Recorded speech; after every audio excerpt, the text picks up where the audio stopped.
तो चलिए आज एक ऐसी कहानी सुनते हैं। एक पहाड़ की कहानी जिसने एक देवता को हिला के रख दिया। ये कहानी सिर्फ एक त्योहार की नहीं है, ये असल में एक सोच की कहानी है। एक ऐसी सोच जो सदियों से चली आ रही परंपरा पर सवाल उठाती है और पूजा के एक बिल्कुल नए तरीके को जन्म देती है। लेकिन इस कहानी में आगे बढ़ने से पहले एक सवाल है जिस पर सोचना बहुत जरूरी है। सवाल यह है कि पूजा डर से करनी चाहिए या शुक्रिया अदा करने के लिए। मतलब क्या इबादत डर से बेहतर है या शुक्रगुजारी से? यही वो सवाल है जो इस पूरी कहानी की नींव है। तो चलिए सीधे चलते हैं उस समय में। जगह है गोकुल गांव और यहाँ का माहौल, अरे वाह, एकदम जश्न का है।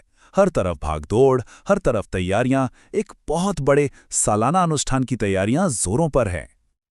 और ये तैयारियां किस चीज की हैं? ये हैं इंद्र यज्ञ की, एक बहुत बड़ी पूजा जो देवताओं के राजा इंद्र को खुश करने के लिए की जा रही है। और ये कोई नई बात नहीं है, ये तो एक ऐसी परंपरा है जो पुश्तों से सदियों से चली आ रही है। कोई इस पर सवाल नहीं उठाता, बस करते हैं क्योंकि हमेशा से होता आया है। तो ये इंद्रा हैं कौन? इंद्रा हैं देवताओं के राजा, बादलों और बारिश के मालिक। लॉजिक बहुत सीधा सा था, उनकी पूजा करो तो वो बारिश देंगे, और अगर उन्हें नाराज कर दिया तो बस सूखा पड़ जाएगा। यानी कि ये जो रिश्ता था ना, ये भक्ति का नहीं, ये डर का था, एक सौदे जैसा। और बस इसी माहौल में, जहां सब कुछ एक डर के हिसाब से चल रहा था, एक छोटा सा बालक कृष्णा एक नया नजरिया लेकर आता है। एक ऐसा नजरिया जो आने वाले समय में सब कुछ बदलने वाला था। कृष्ण अपने बाबा से बहुत ही मासूमियत से लेकिन एक गहरा सवाल पूछते हैं। वो कहते हैं, बाबा, ये इंद्र ने हमारे लिए किया क्या है?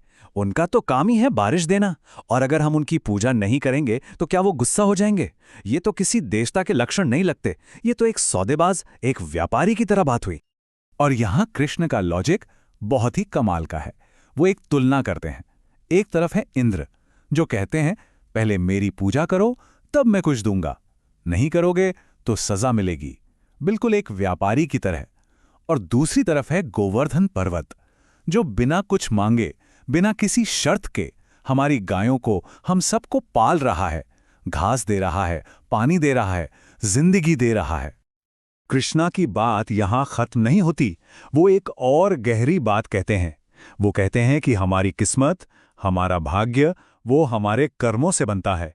कोई दूर आसमान में बैठा देवता अपने मूड के हिसाब से हमारी जिंदगी तय नहीं कर सकता। इसलिए इंद्र से डरना बेकार है।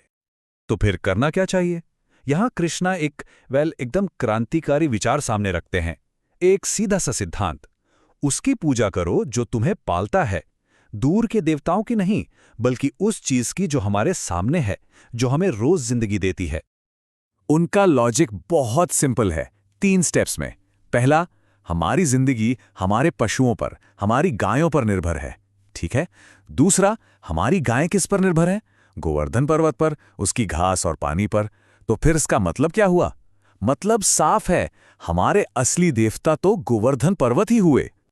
और इस सिंपल सीधे साधे तर्क के आगे गांव के बड़े बुजुर्ग भी मान जाते हैं। उन्हें यह बात समझ आ जाती है और वो एक फैसला लेते हैं, सदियों से चली आ रही इंद्र की पूजा को छोड़ने का और उसकी जगह पहाड़ की पूजा करने का। सोचिए, ये कितना बड़ा, कितना हिम्मत वाला कदम रहा होगा। और इसके साथ ही इतिहास में पहली बार गोवर्धन पूजा की शुरुआत होती है, और इसका जो नतीजा निकला वो किसी चमत्कार से कम नहीं था। तस्वीर सोचिए, सारे गांव वाले पहाड़ के नीचे इकट्ठा हैं, तरह तरह के पकवान, मिठाइयां, एक बहुत बड़ा भोज तैयार किया गया है।